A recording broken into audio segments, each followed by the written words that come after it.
Kepada para pemirsa yang saya hormati, salam rahayu. Saat ini saya sudah berada di depan dari Pura Luhur Candi Mas yang terletak di Desa Pakraman Candi Kuning, Desa Candi Kuning, Kecamatan Batu Riti, Kabupaten Tabanan, dan diyakini merupakan sumber kesejahteraan dan pusat spiritual pada zaman dahulu. Tidak sulit untuk menemukan pura ini dari arah Denpasar. Kita hanya perlu menyusuri jalan menuju Singaraja. Setelah sampai di desa Candi Kuning, kita akan menemui gang kecil masuk ke barat menuju lokasi, yaitu Pura Luhur Puncak Candi Mas. Dan saya kutip dari Bali Express, menurut Juru Mangku Pura Desa Lahan Bali Agung Desa Pakraman Candi Kuning, Iputu Adi Sayindra didampingi Juru Mangku Pura Luhur Puncak Candi Mas Tinyoman Adi menjelaskan bahwa keberadaan Pura Luhur Puncak Candi Mas tertulis dalam sebuah buku kuno, di mana disebutkan bahwa Pura Luhur Candi Mas merupakan pura tertua yang ada di Bali, yang sudah ada sejak zaman batu, yang dibuktikan dengan adanya lingga di pura tersebut. Saat ini saya sudah melewati Candi Bentar yang berada paling depan, dan kini sudah berada di bagian Madianing Mandala dari Pura Luhur Candi Mas. Dan beginilah keadaan bagian Madianing Mandala Pura dari Pura Luhur Candi Mas. Di sini terdapat sebuah wantilan yang sering dimanfaatkan oleh pengempon untuk masak atau menyiapkan makanan untuk upacara-upacara yang dilaksanakan di pura ini ataupun yang dilaksanakan di pura sekitar yang berada di daerah Candi Kuning. Dan untuk memasuki bagian Utamaning Mandala harus melewati sebuah candi bentar, yang mana candi bentar masih menggunakan bahan batu bata dan dihiasi dengan patung-patung. Dan saya akan memasuki kawasan Utamaning Mandala melewati Candi Bentar ini. Om Swastiastu. Dikatakan juga dalam sebuah buku disebutkan jika dulunya Pura Luhur Puncak Candi Mas merupakan pusat pasraman dari sebuah kerajaan yang ada di dekat pura sebelum tahun 700 Masehi.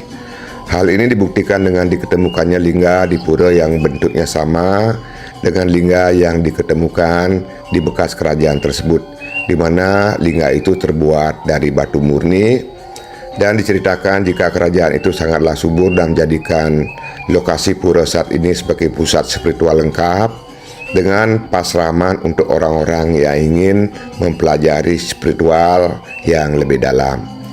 Dan secara niskala, pura yang berstatus Dangkayan ini juga merupakan pusat kesejahteraan, di mana posisi pura dikelilingi oleh gunung-gunung.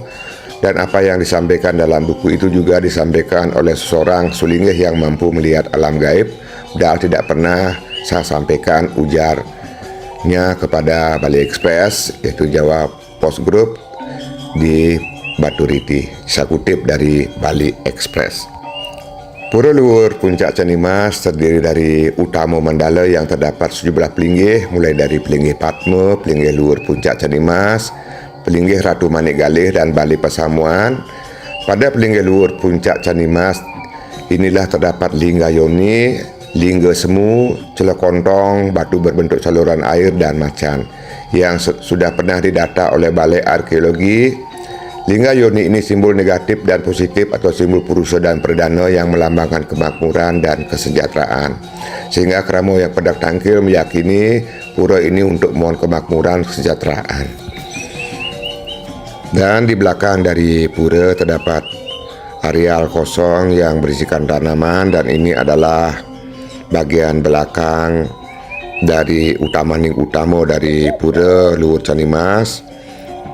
Namun tidak bisa memasuki areal suci ini, sehingga saya hanya mengambil gambar dari sebelah melalui tembok dengan mengangkat api untuk bisa melihat apa saja yang ada di areal utama Utamaning Mandala. Dan terlihat di sana ada sebuah lingga yoni dan beberapa bentuk-bentuk pemujaan, alat pemujaan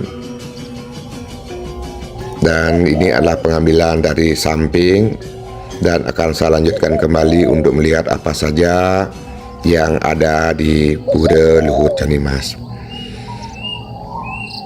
Di sekeliling terlihat ada bangunan-bangunan penunjang untuk kegiatan upacara yang dilaksanakan di pura, dan ini adalah pemiosan dari Dani Mangku ketika memimpin upacara.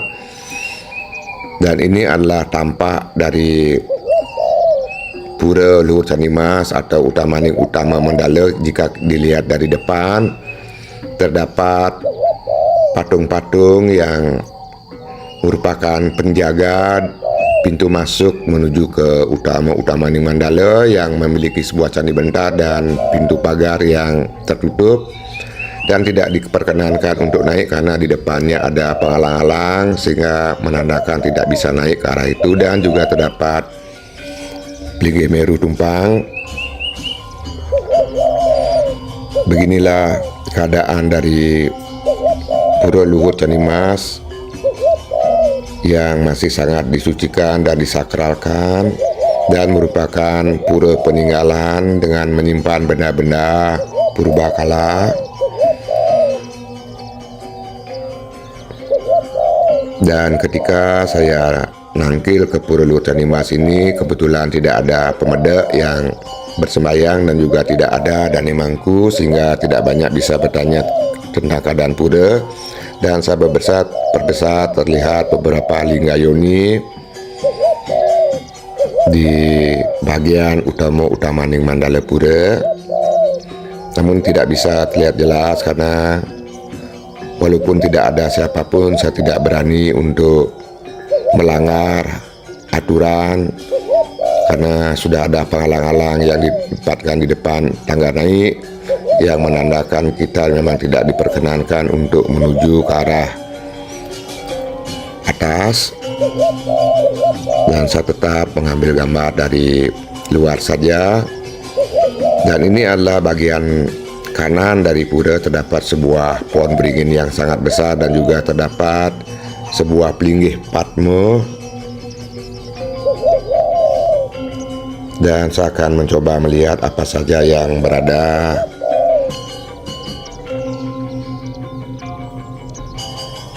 di bawah pohon beringin ini.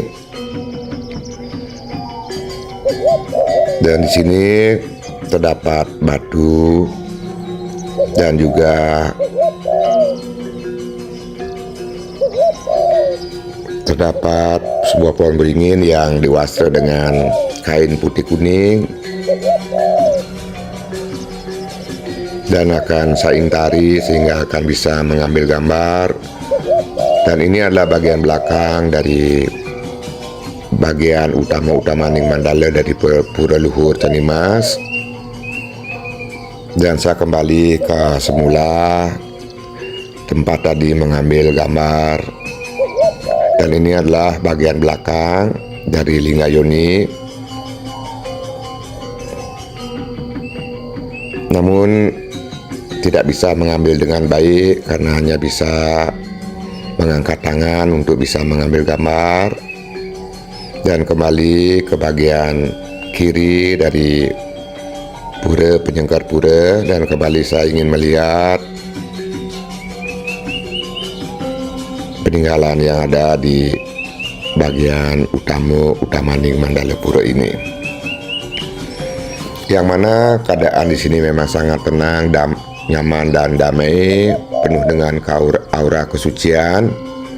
Pohon beringin yang ada di Pura Luhur Puncak Canimas ini ada sejak zaman dulu karena pohon yang terus meninggi dan akar pohon yang semakin merambat. Balai Arkeologi sempat meminta Krama untuk memotong akar dari pohon tersebut karena dikhawatirkan dapat merusak situs yang ada di bawahnya. Namun setelah akarnya dipotong malah menimbulkan kericuhan dan kegaduhan di masyarakat, sehingga sampai saat ini pohon beringin tersebut tetap dijaga dan dipelihara. Keunikan lainnya dalam setiap upacara yang berlangsung di Pura Luhur Puncak Canimas harus ada unsur beras kuning. Tak hanya itu, setelah ide susunan mesucian di Beji, maka wajib ada penyanggre berupa ajangan lengkap dengan lauk pauk yang diaturkan di Jawa Tengah.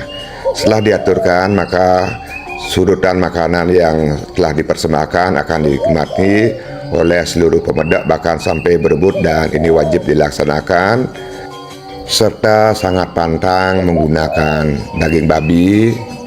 Dan pada penutupan puja wali wajib diaturkan 11 macam nasi wong-wongan, di antara nasi wong-wongan berbentuk ular, kera, macan, burung, sesapi, ayam hutan, gagak, sagahan mancawarna, naga merah, bulan, matahari, dan nasi pelupuhan. Puja wali di Pura Luhur Puncak Canimas ini jatuh setiap Buda Wagi Kelau, yang juga turut dilibatkan yaitu Pura Subawo di Kitamani, yang Kabupaten Bangli, Pura Tingan di Pelaga, Kabupaten Badung, dan Pura Lebe di sebelah timur Banjar Tuka, Desa Perean, Batu Riti. Beginilah keadaan Pura Luhur Puncak Canimas yang sangat indah dengan latar pegunungan, dan video akan saya iri. Jika ada salah, saya mohon maaf, dan tidak lupa saya mengucapkan banyak-banyak terima kasih. Suksma.